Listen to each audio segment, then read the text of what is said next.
Good afternoon. It's Tuesday, 12:15 p.m. Time for our weekly lunch and learn. This is probably the ninth week that we're using this platform. We're on Facebook Live for our weekly lunch and learn instead of gathering together face to face at synagogue to study and eat together or eat and study together. Here we are back on Facebook Live to study Torah together in our weekly session. Hi Amy, hi Rachalea, hi Vicky joining, hi Jody and Roy. We're getting ready to begin our weekly learning session.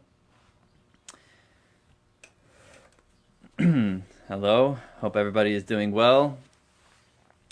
It's always exciting to get together and study Torah.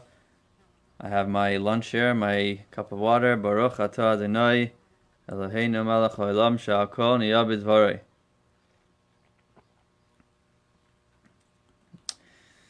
b'dvaroi. Okay. Usually at this time we're all in synagogue and we get to see everybody face to face. But hopefully soon we'll be able to do that again. For the meantime, this is the way we do it. And today's topic is about the upcoming holiday. The upcoming holiday, this Thursday evening, begins a short holiday. It's a 2-day holiday out of Israel. In Israel, it's only 1 day. Hai Chaim. And we're going to explore this holiday. We're going to learn what it's about. As we always do, we look from the top. We look at a certain topic, whatever it is, and look at the sources that give us the text for this topic and have a Jewish perspective on whatever topic it is. Today's topic is the upcoming holiday, and we're going to explore all of these sources, and that will give us a deeper meaning and a better appreciation for this holiday. And it's very much connected to learning, because this holiday is all about Torah, which is what we're learning about. Okay, so we're just about to get started. If you did not receive the source sheet in your email, it should be in your email, or if you're not on the email list, you can download it from here.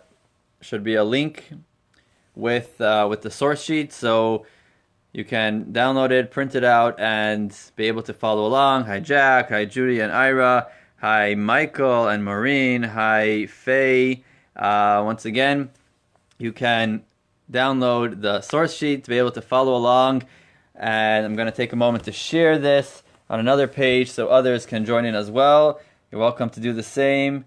We can expand our audience here, joining in, studying Torah, exploring the upcoming holiday of Shavuos, and we'll learn about some exciting and interesting customs and ideas along the way. So, did that, and here we go. Okay, I'm excited to study. I hope you are too, and open your minds, open your hearts, and we are going to familiarize, ourselves with this holiday. This holiday is called Shavuot. Shavuos, or Shavuot, with a T at the end. It's all the same.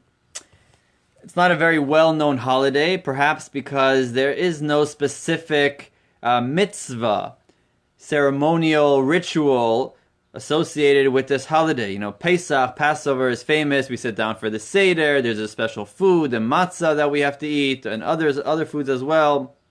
Hanukkah, we all know, we light the candles. It's very spiritual.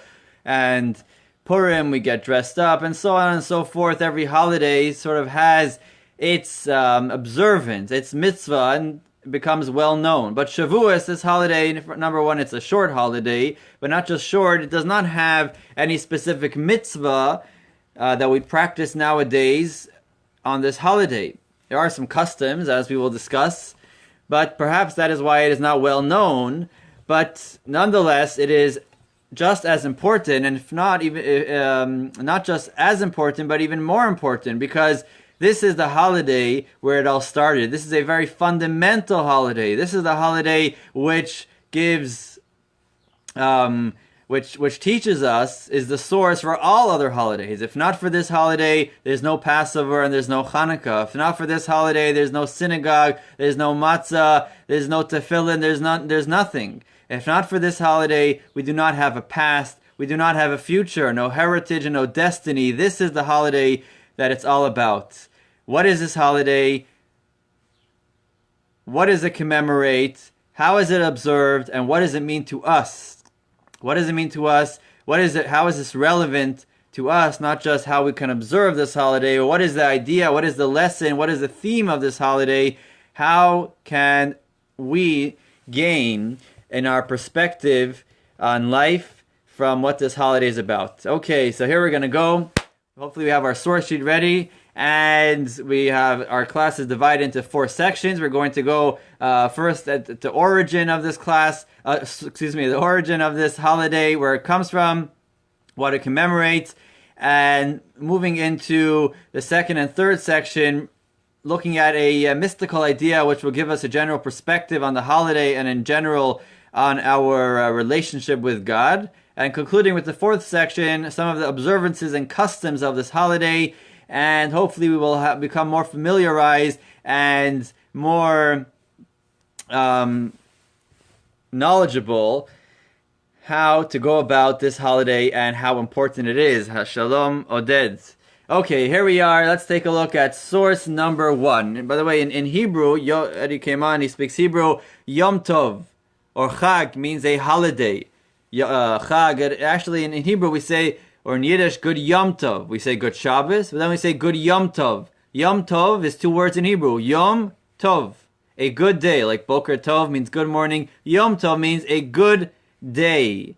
Because a holiday takes a day and turns it into a special day, a good day, a sacred day. You know, it can be any day of the week, depending what day of the week the day of the holiday falls out. The holidays are not like Shabbos. Shabbos is the 7th day of the week. Every Saturday is holy. Every Shabbos is holy. It is a holy day. But the holidays go according to the days of the month. So if Shavuos, this upcoming holiday, is on the 6th day of Sivan, every year it can be a different day of the week. But this year it falls out on a Friday, the first day, Friday on Shabbos. So it turns the ordinary day of Friday into a Yom Tov, into a good day, into a special day. Here we are, source number 1. The Torah tells us, you shall perform the festival of weeks. Shavuot means weeks. Shavuah in Hebrew means a week. Shavuos means weeks in plural. It is the festival of weeks. The Torah instructs us that after counting 7 weeks since the beginning of Pesach, of Passover, we count the Omer, as we discussed previously. They would bring up an Omer, an offering of barley on the 2nd day of Pesach, and then we begin a counting for 7 weeks, 49 days, and on day number 50 is the festival of weeks. It's the culmination of the counting of 7 weeks. That is when this holiday takes place. It shall be a sacred occasion for you. You shall not work at your occupations. It's similar to Shabbos. That is not a day of work. This is halal for all time, and in all your settlements. The Torah is quite clear that it's not just a holiday for ancient times, for biblical times, for temple times. This is a holiday which applies for all times, in all places. Okay, so it's a clear biblical holiday.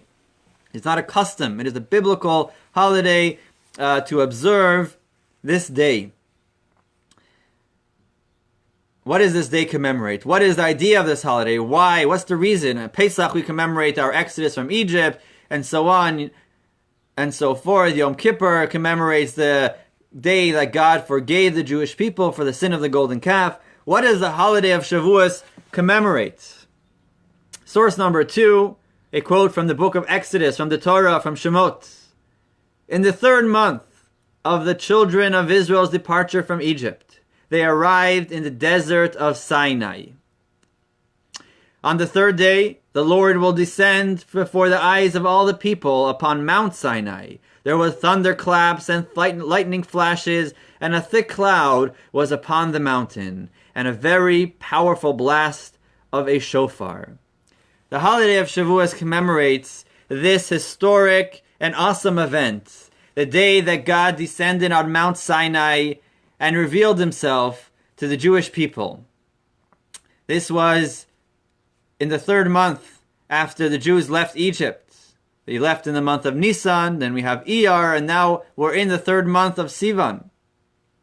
On the sixth day of Sivan, the Jews were encamped around a particular mountain, Mount Sinai. The Sinai Desert is located between Egypt and the land of Israel. That's where the Jewish people were at the time on their way to the land of Israel. They were encamped at Mount Sinai 3,332 years ago, precisely. On this day, this coming Friday, will mark that amount of years to the day that God descended on the mountain.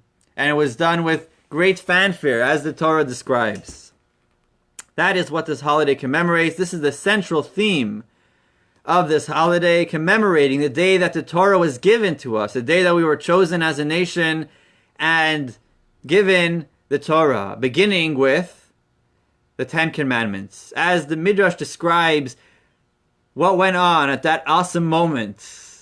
Source 3, when the Holy One gave the Torah, at that moment no bird screeched, no fowl flew, no ox mooed, the sea did not roar, and none of the creatures uttered a sound.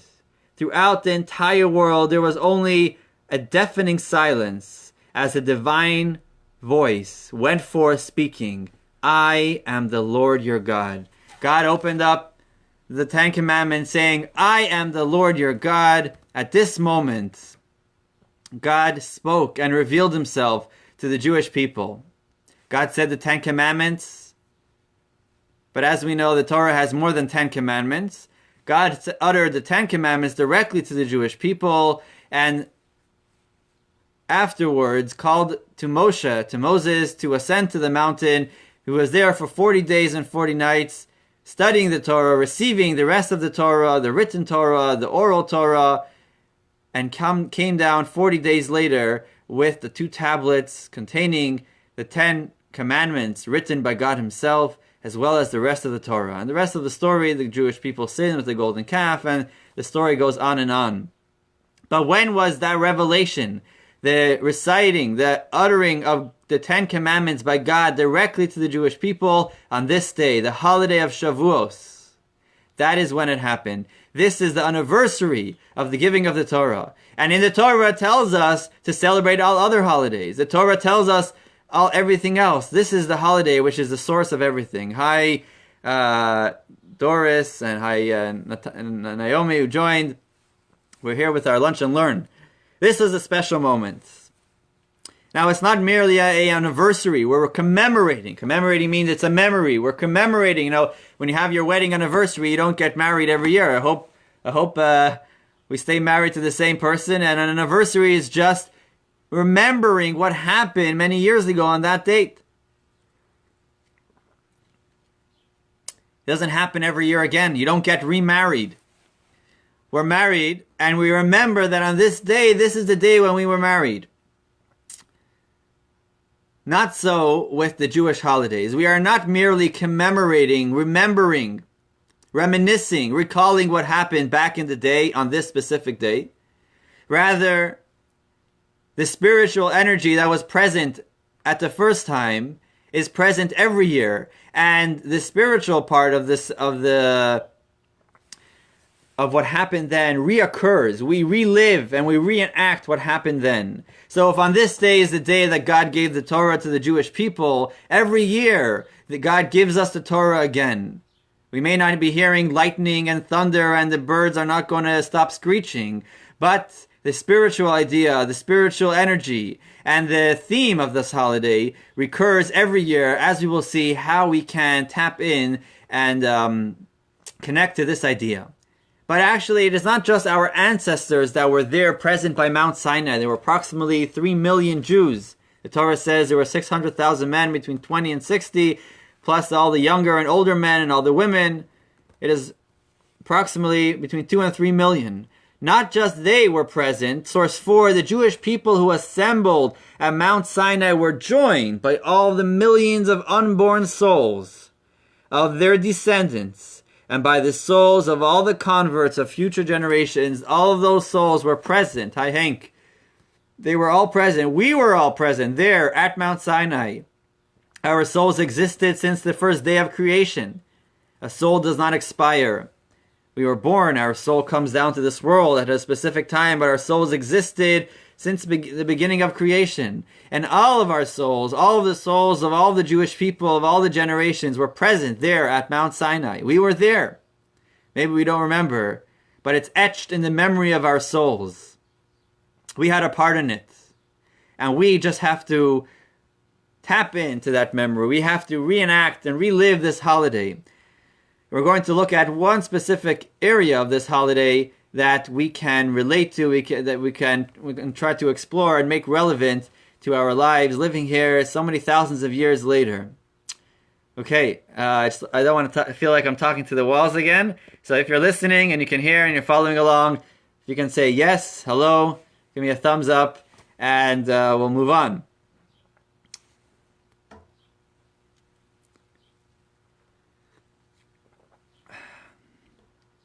Okay, thank you.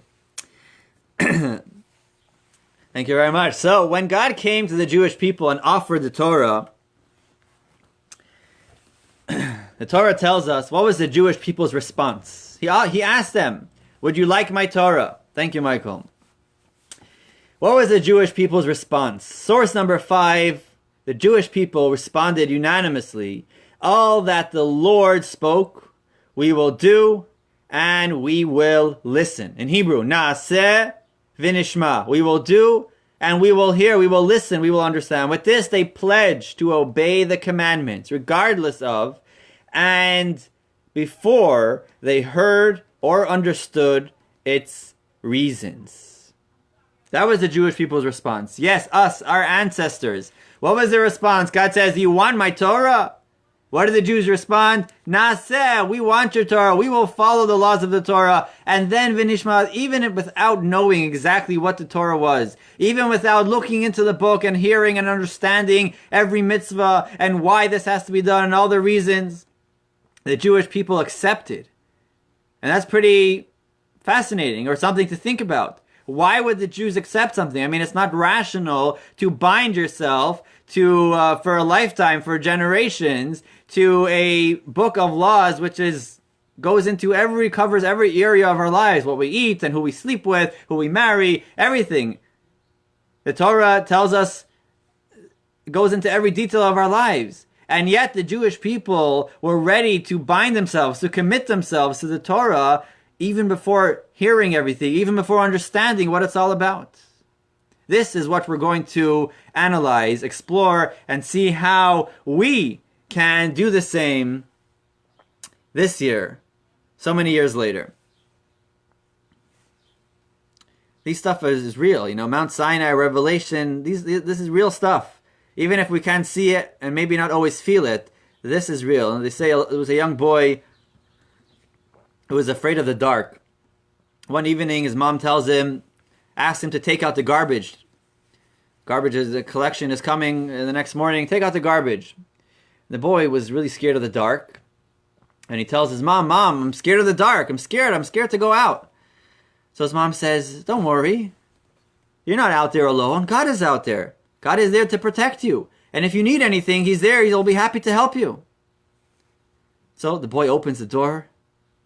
He looks around and he calls out, God, if you're out there, can you please take out the garbage for me?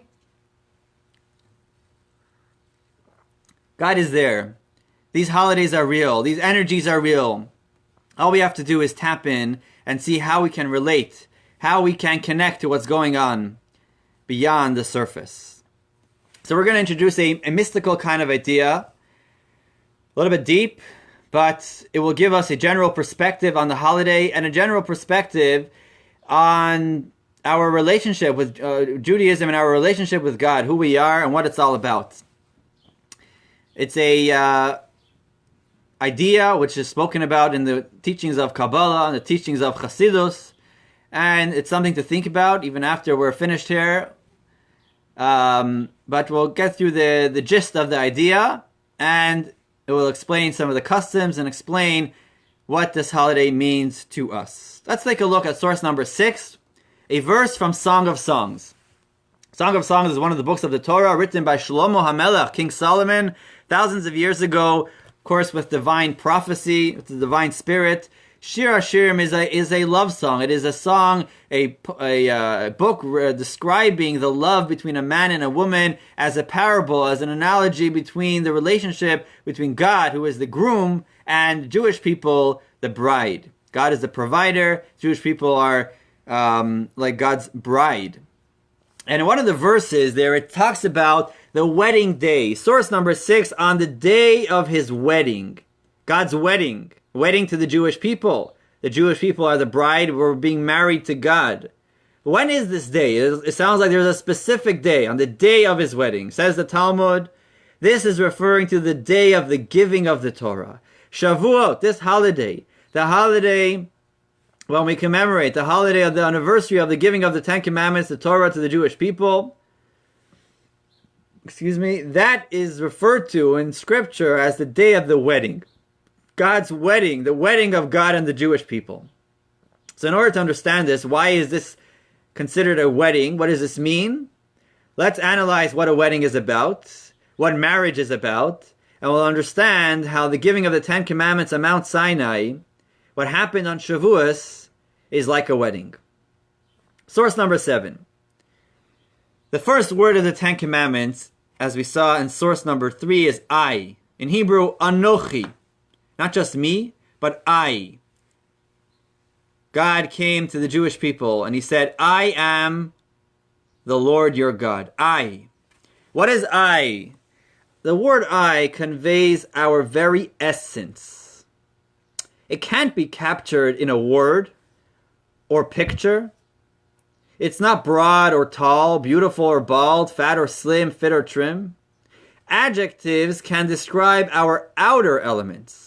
The I, my quintessence, cannot be described or defined. It is just me.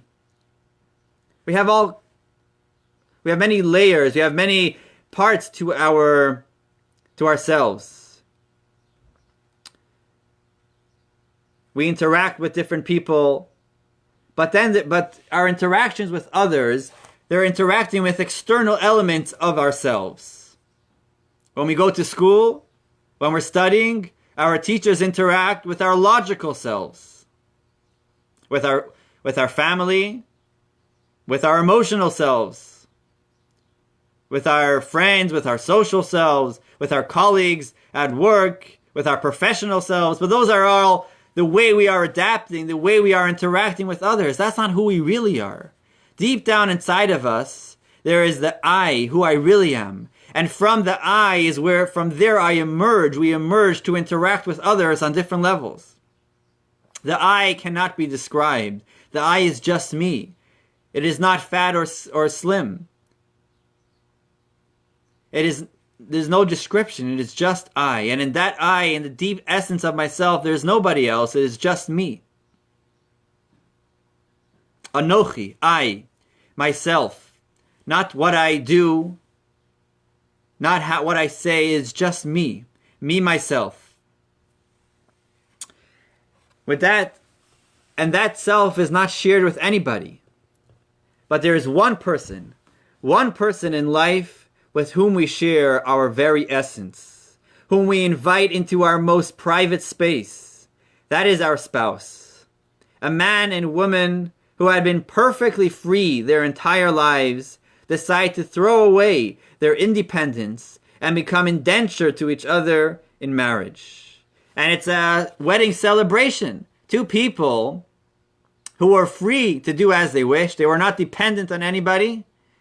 They make a grand celebration, celebrating, seemingly throwing away their freedom and now being connected to each other by contract. Someone wants to join our class here. And we invite them into our most inner selves, into our essence. What's the celebration about? They are not, source 9, they are not throwing away their freedom. Yes, there might be certain restrictions once person gets married, but that's not what it's about. They are establishing a connection. When a man and woman marry, they are establishing a connection. There are many types of relationships, as we said, but none compare to the depth and grandeur of a marriage. The circle that was closed to everyone and reserved only to us is now open to one and only one person in the entire world. We invite them to touch us in an essence-to-essence relationship. We have all kinds of relationships, but there's every relationship, every bond, every social bond has its limits. If somebody starts asking too many questions, getting too personal, they are invading us. They are invading our space. We put up walls, we put up boundaries. But there's one person, our spouse, who is invited into the deepest parts of our soul, into our essence. And that's a celebration. That's a beautiful thing when two people can share an essence-to-essence relationship. That's what a wedding is about. It is about opening up soul to soul, eye to eye. Eye as the letter I. Ourselves, we open up our essence and we invite another to come and touch us in a essence to essence relationship. It is a totally different kind of relationship as the other ones we mentioned. It is a very deep relationship. And this, with this we can understand a Jewish wedding custom. I hope perhaps or most of you have been to a Jewish wedding ceremony, whether your own or others. And under the chuppah, under the wedding canopy where the ceremony takes place, the bride is veiled. The bride's face is covered. Now, perhaps this is the custom by other people as well, but this is an ancient Jewish custom dating back thousands of years and really back to the beginning of our heritage, to the first Jewish wedding. The first Jewish child to be born was Abraham's son Isaac. When Isaac got married to Rebekah, the Torah says Rebekah covered her face. She veiled herself. What is the idea of this, of the bride veiling her face? Not to chase away the demons or all other kinds of things. There's a beautiful message that's going on here under the chuppah. Source number 10. It's the groom that places the veil on her face. When the groom veils his bride, he is telling her, I am not marrying you for your pretty face. I am marrying you for the beautiful person you are. So I can marry you with your face covered. Your beauty shines from within. And the bride being veiled is telling him, this veil will prevent me from seeing what type of wedding ring you place on my finger. I will accept whatever ring you give, because along with it, I get you. It is you I want to marry, not your money or the jewelry you buy me. Now, don't get me wrong. Yes, a husband needs to be attracted to his wife, and a woman needs to feel secure that she can be supported by her husband. But those are secondary things. What's happening at a wedding is an eternal bond. Beauty does not last forever. The way she looks today will change, and money doesn't last forever. But what a marriage is about two souls connecting to each other, to the essence of each other. Binding themselves, committing themselves to each other beyond the external things, beyond the skin beauty, beyond the possessions, money and rings. What's going on behind, deeper than that? He is marrying her with a covered face for her essence, for what her beauty that she has within. That's what a marriage is about. Now let's take this back to our holiday, the day that the Ten Commandments were given. We said that in the Torah, it's referred to as a wedding, God's wedding to the Jewish people. What's happening here? What kind of connection, what kind of relationship is God offering to the Jewish people? Source 11, we turn the page. When God introduced himself to us at Sinai, this was the first meeting. This is the first date we're having with God, so to say. The Jews were in Egypt. They witnessed God with all his possessions, meaning all of the great things he did, all of the miracles, all of his power, all of his beauty.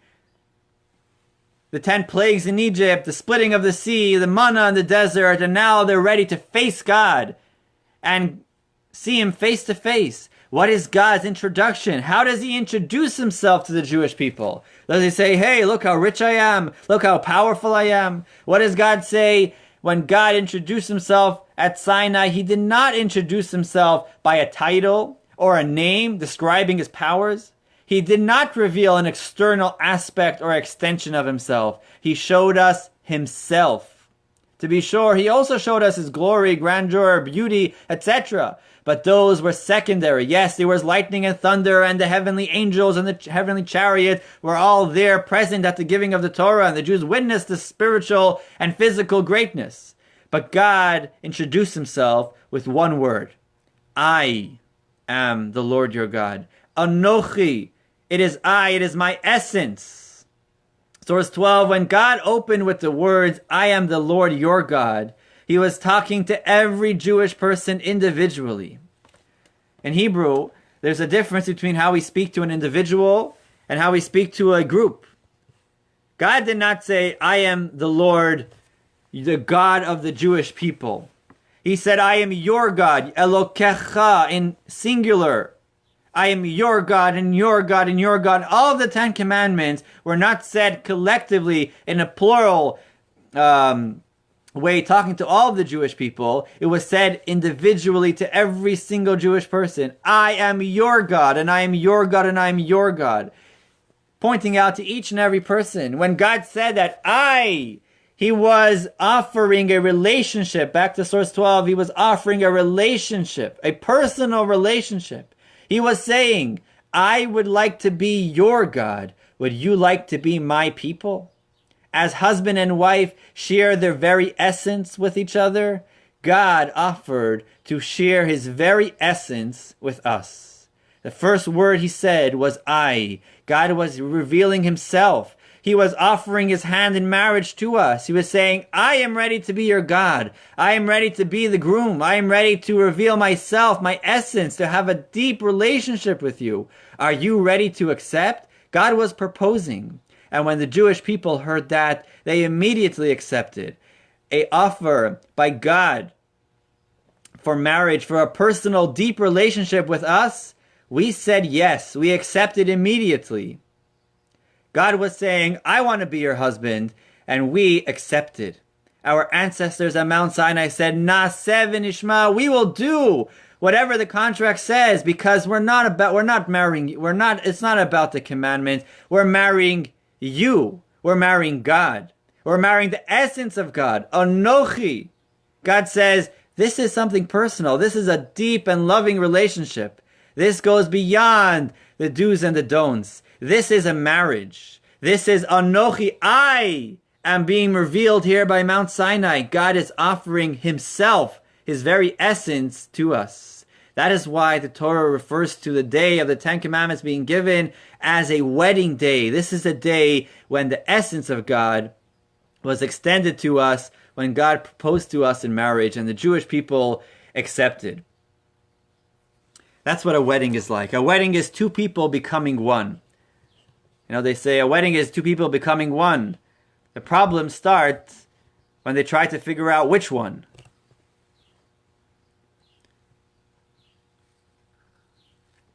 Okay, that was just to get us into this idea of the wedding. We're going to take this a step further to explore the concept of a relationship between a husband and wife even more. Here we go.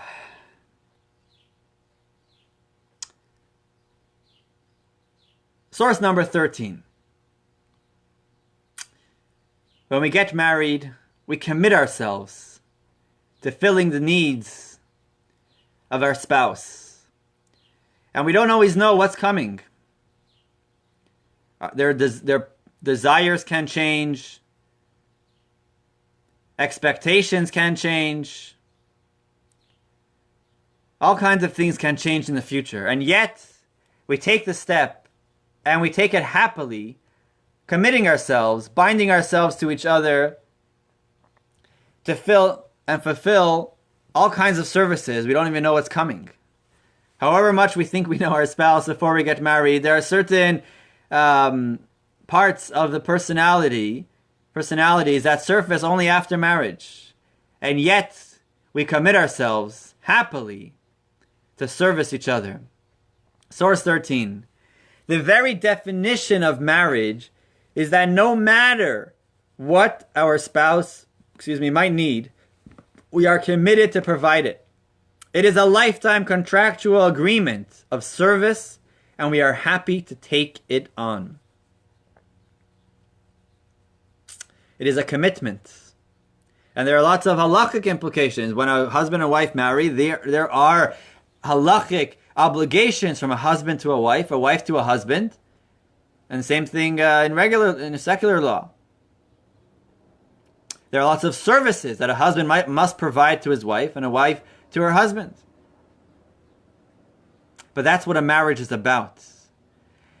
If you would think about the services that I'm agreeing, before a person takes a job, you have to weigh, you have to see how difficult is this job?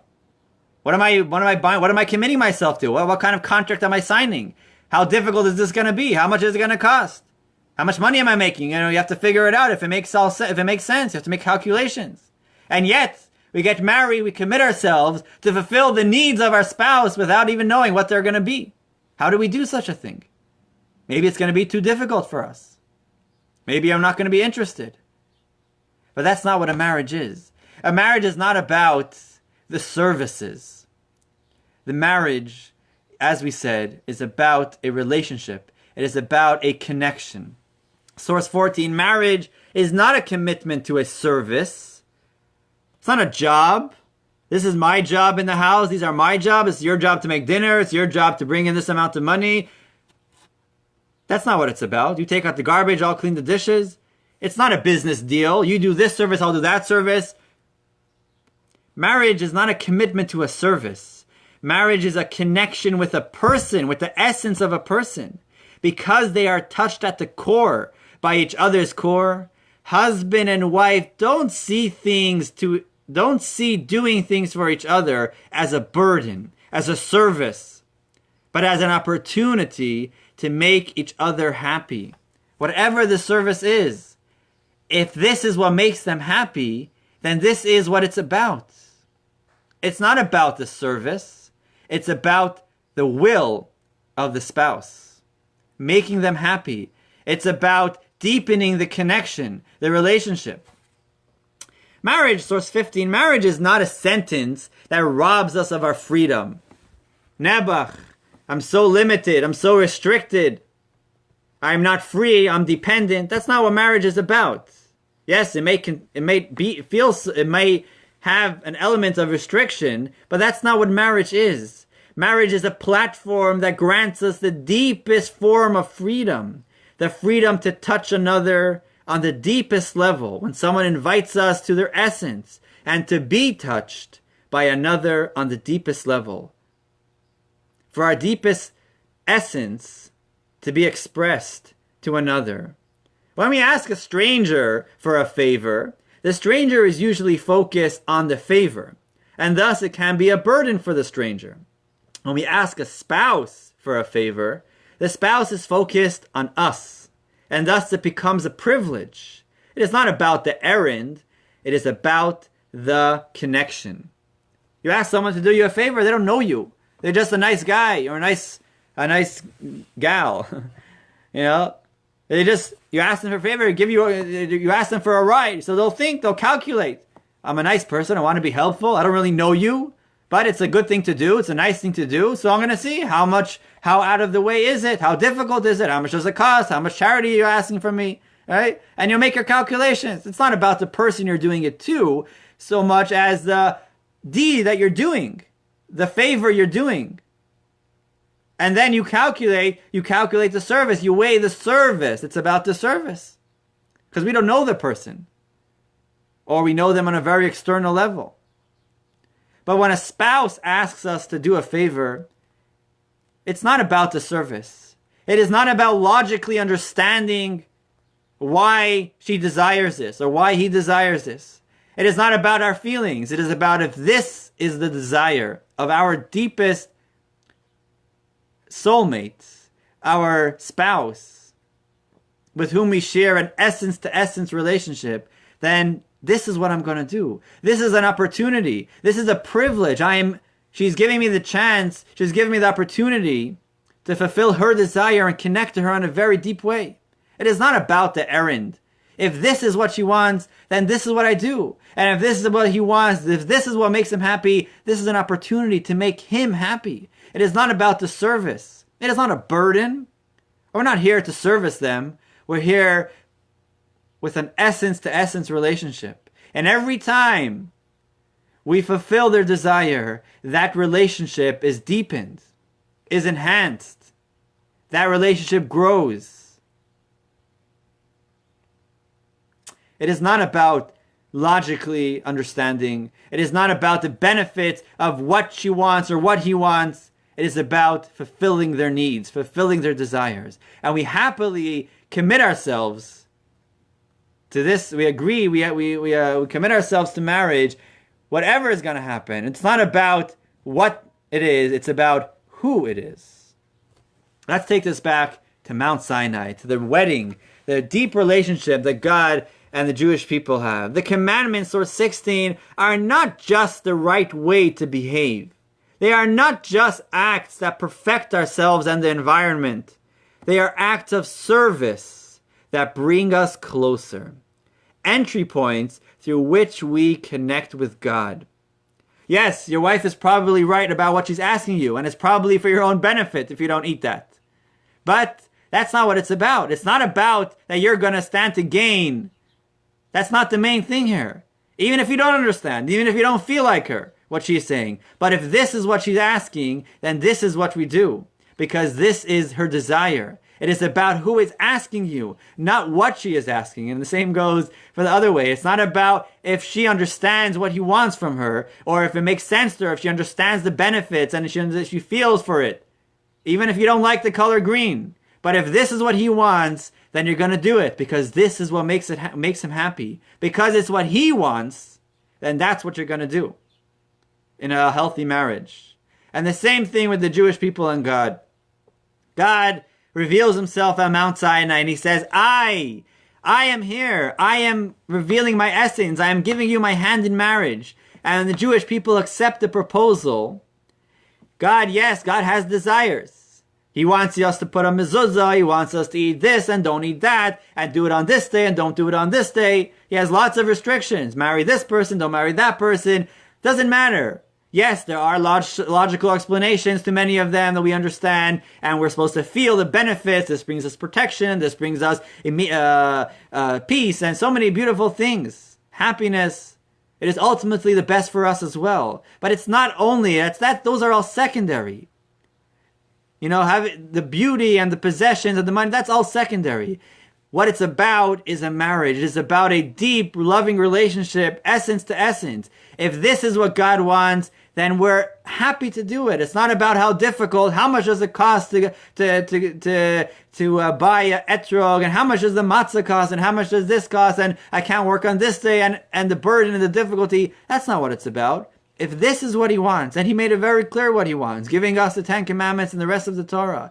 If this is what he wants, this is a privilege for us. This is an opportunity for us to fulfill his most inner desires and connect to his essence. And we do so happily. The Jewish people responded, Naaseh v'nishma, we will do. You're offering your hand in marriage. We accept. We'll figure out what your desires are after. Tell us the mitzvahs later. We do the same thing when we get married? Do we really know what our spouse is going to want from us in 10 years? Or even the next day? If we think we knew her before we got married, or him, we'll find out the next morning. It's not exactly what we thought. And yet we commit ourselves because it's not about the external things. It's about the essence. And the same thing, the Jewish people, when they got married to God, so to say, they committed themselves. Naaseh, we accept, we'll hear the stuff later, we'll understand it later. You want us to wrap straps on our hands, we'll do that. You want us to light candles, we'll do that. Then we'll get to understanding what's the spiritual significance, how it benefits us, and so on and so forth. And you know what? If we don't understand it, we'll also do it.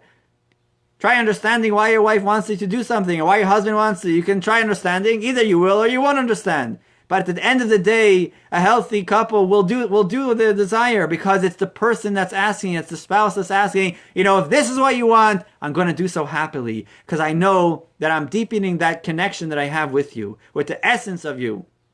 And that is freedom for me, because that is expressing our deepest essence one to another. That is the theme of this holiday. It is a wedding day. And this explains a deeper explanation for the name Shavuot, not just weeks, which is the culmination of the counting of 7 weeks, but as we see in source 17, it is also called Shavuos because on this day, God took an oath. The word Shavuah in Hebrew, Shavuah means an oath.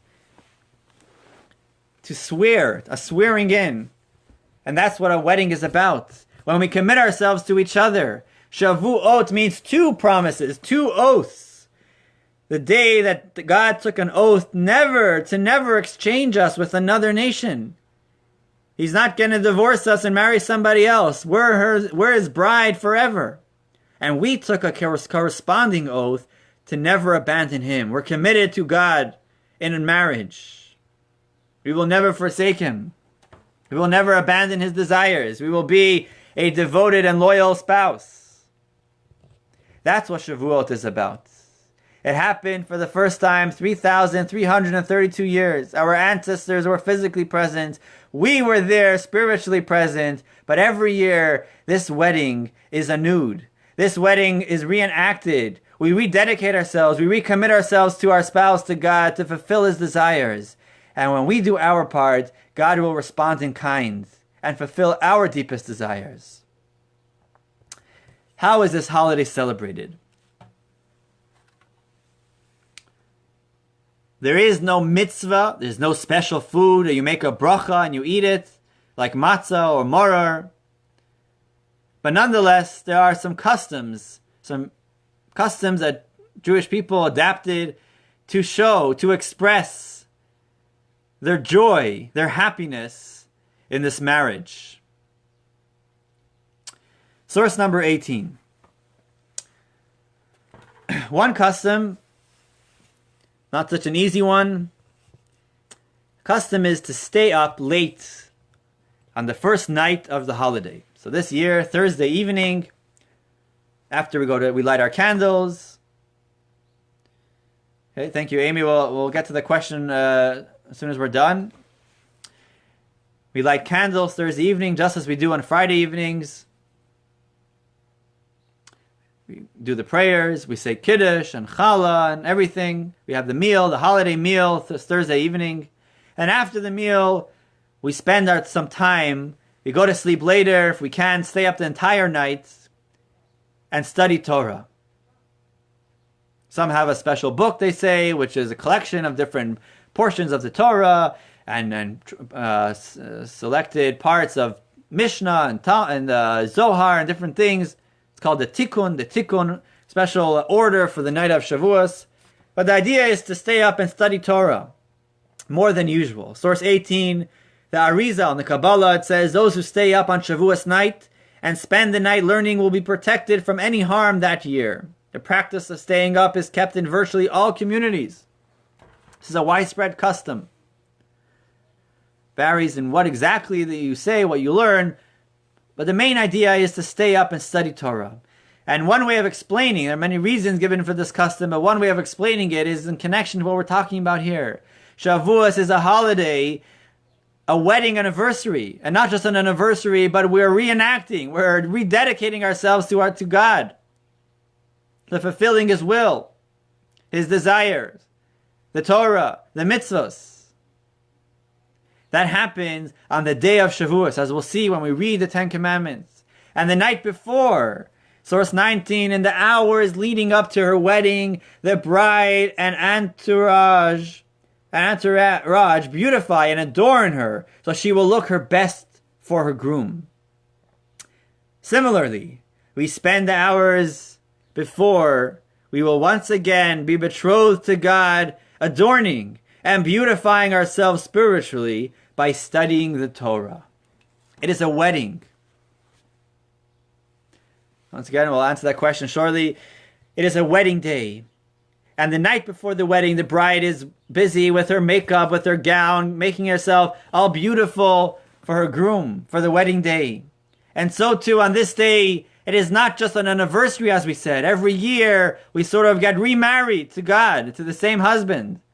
We rededicate ourselves. We recommit ourselves. And we prepare ourselves spiritually, being the best bride we can, by polishing our souls, by staying up extra late, studying Torah, studying the teachings of the Torah, as we preparing our souls. In addition to the 7 weeks of preparation from Passover to Shavuos, the night before, we stay up extra late studying Torah as a preparation for this special wedding day coming up the following day. That is one custom. A second custom is to prepare and partake in dairy foods on the day, the next morning,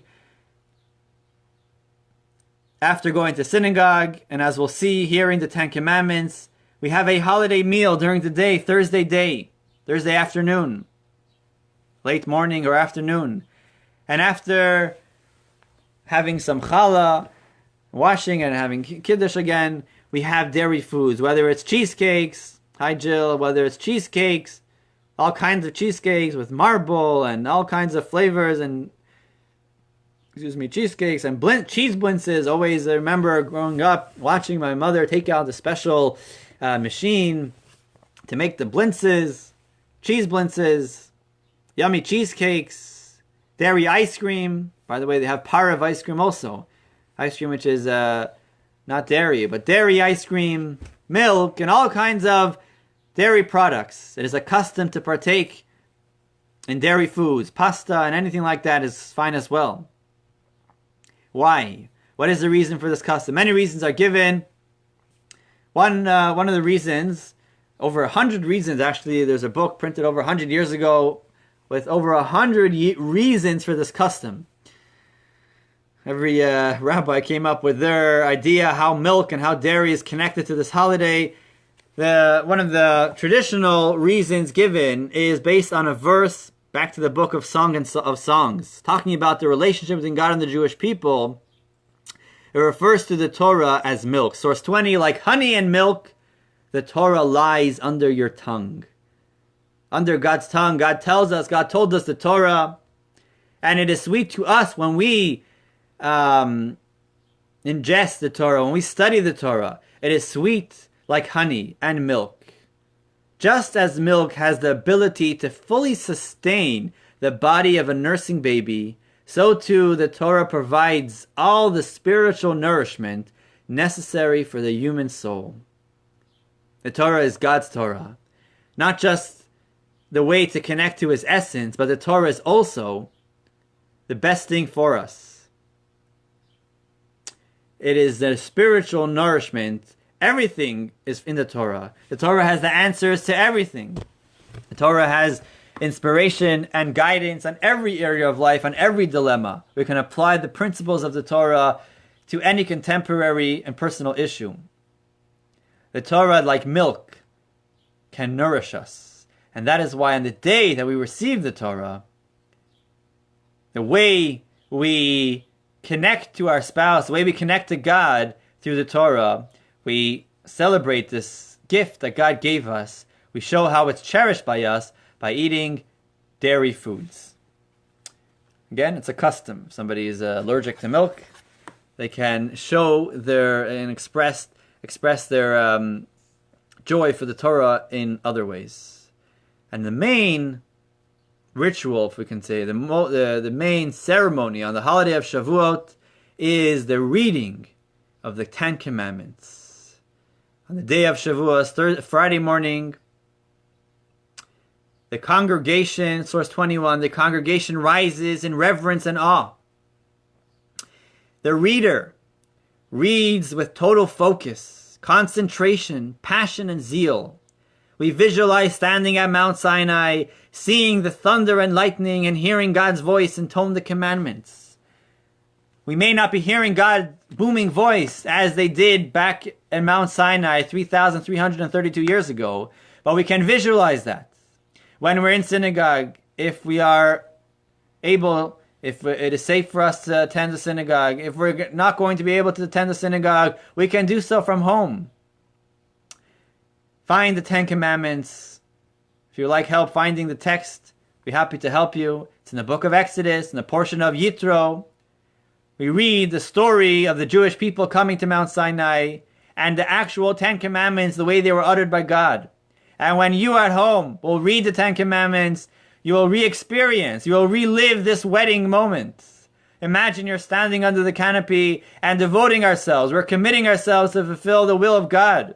Whether we understand it, whether we don't understand it, we can follow the footsteps of our ancestors, replying to God, we accept your proposal of marriage once again. And God, in turn, will respond in kind. He will respond and answer our deepest desires. Of course, those are in line with the Torah. This is how we observe this holiday, the reading of the Ten Commandments, usually here in synagogue or in synagogues around the world. Many people will come to synagogue, even those that maybe don't frequent the synagogue every week or so often, will make a point to come on this holiday. The Rebbe, the Lubavitcher Rebbe, in 1980, put out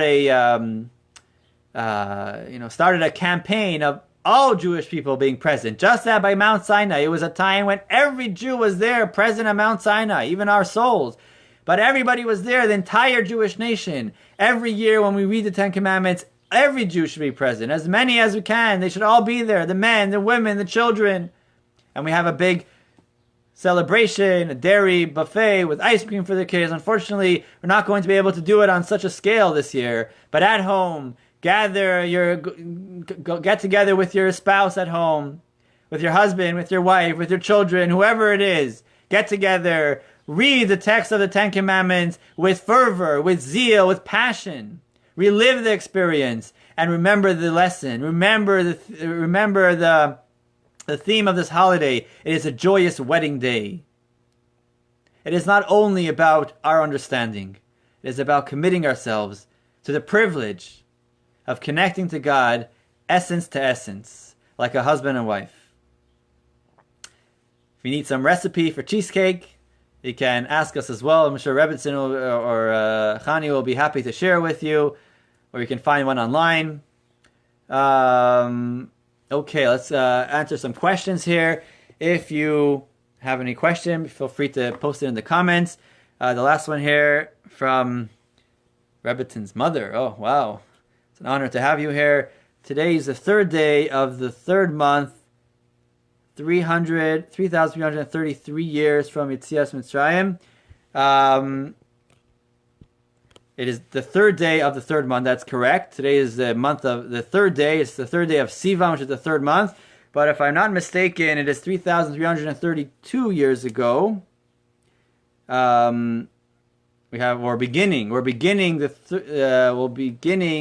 3,333rd year. The leaving of Egypt and the giving of the Torah took place in the year 2448 since creation. Now we're in the year 5780, so that's 32 years, and beginning the 33rd year. Tell me if I'm wrong, but I believe, yes, the Torah is all connected to the number 3.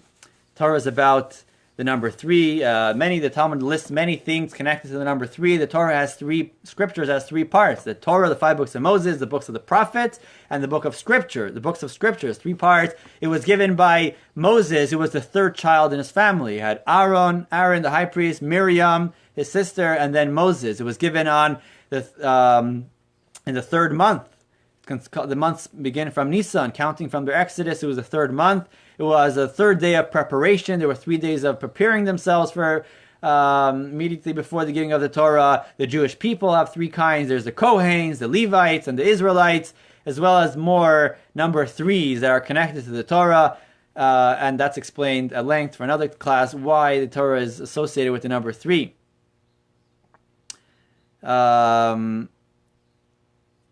Reading it for your congregation. Yes, it is long.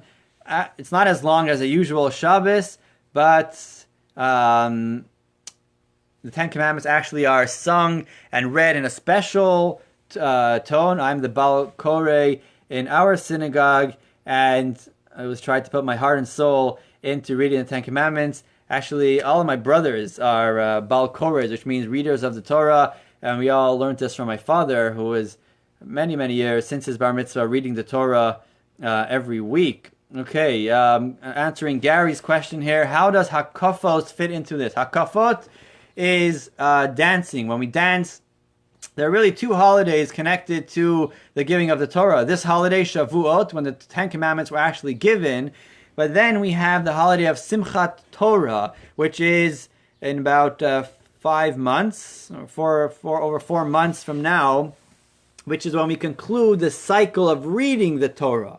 That's another holiday, and that's when we dance and we do hakafot, which means dancing in a circle, and we take out all the Torahs and we dance.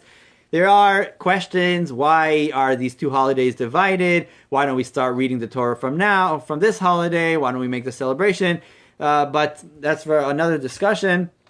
But that's what hakafot is. Hakafos is dancing around with the Torah. Similar idea. We're celebrating the Torah. Okay, Amy asked before, is there any connection of the word Shavuos to weeks? Yes, as we mentioned at the beginning of the class, maybe you missed that in the beginning. The simple reason why Shavuot is called Shavuot, because in Hebrew, Shavuot means weeks. Shavuah is 1 week, Shavuot means weeks, and this holiday is the culmination of the mitzvah of counting 7 weeks.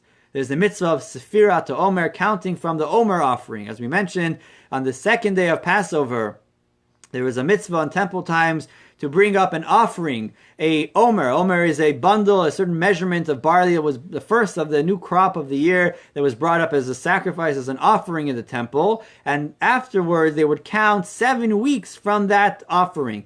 And after counting 7 weeks, 49 days, day number 50 is the holiday of Shavuot, which is the culmination of counting all of those weeks. Michael, thank you for agreeing. True. Not always easy, but this is marriage is a relationship that we are constantly working to improve. It is a building that we're constantly building. Always room to improve, always room to deepen that connection between us and our spouse. And the way it works, same thing with God. We are always there. Sometimes we mess up. Sometimes we get it wrong. Sometimes it's hard to listen and feel that deep connection, but there's something called teshuvah. We can always return. Hopefully our spouse is welcoming and embracing us even after we messed up. God is certainly so. He is the all-merciful. And it's never too late. We can always start again. This Shavuos is a great time. It is the wedding day. We can start again. Okay, any more questions? In one breath, that has to do with the Megillah. I'm not familiar with that being with the 10 Commandments. The 10 Commandments does, as we mentioned, have a special trup. Trup means the cantorial notes, the notes that that we sing, like Vaydaber Hashem El Moshe Lemor Daber, right? Or to start off the portion that we'll read on Shavuos, B'chodesh HaShlishi L'tzeis B'nei Yisrael Me'eretz Mitzrayim, which means in the 3rd month when the Jews left Egypt, on this day they came to Mount Sinai. That's what it sounds like in the English, but with Hebrew words. So the tune that we sing actually is connected to the meaning of the words. So it's very important to sing it properly, because certain tunes, notes will lead into each other, and the way you sing it can, influence can change the meaning, just like it is in any language. There's certain sentences. Let's say, for example, let's eat grandma, right? So it depends how you say it. If you say, let's eat grandma, let's eat up grandma, right? Or let's eat grandma, grandma, come, let's eat. So there's a big difference if you're eating grandma or grandma's eating with you. So the same thing when we're laning, which is the Yiddish word for reading the Torah, it is very important how you sing it. It's important to prepare. I always prepare before, even though I'm doing this for many years. Very important to practice before. Make sure you're getting it right. Otherwise, it can alter the meaning, and that's not the proper way of reading the Torah, especially when it comes to the Ten Commandments. So 10 Commandments, I've not heard of being said in the same breath. We can take breaks between. Maybe others have a different custom. I have not heard of such a custom, but that doesn't mean much. But at least I mean to say that in the circles that I grew up, I have not seen this. However, the one breath has to do with the Megillah. In the Megillah, when we read on Purim, the story of the 10 sons of Haman, then we say the 10 sons, how they were all executed in one breath. That's where it does mention that. Or other times, there are a few other times in the Megillah where certain words allude to God's name. So those words you want to link together, and we say it in one breath. Okay.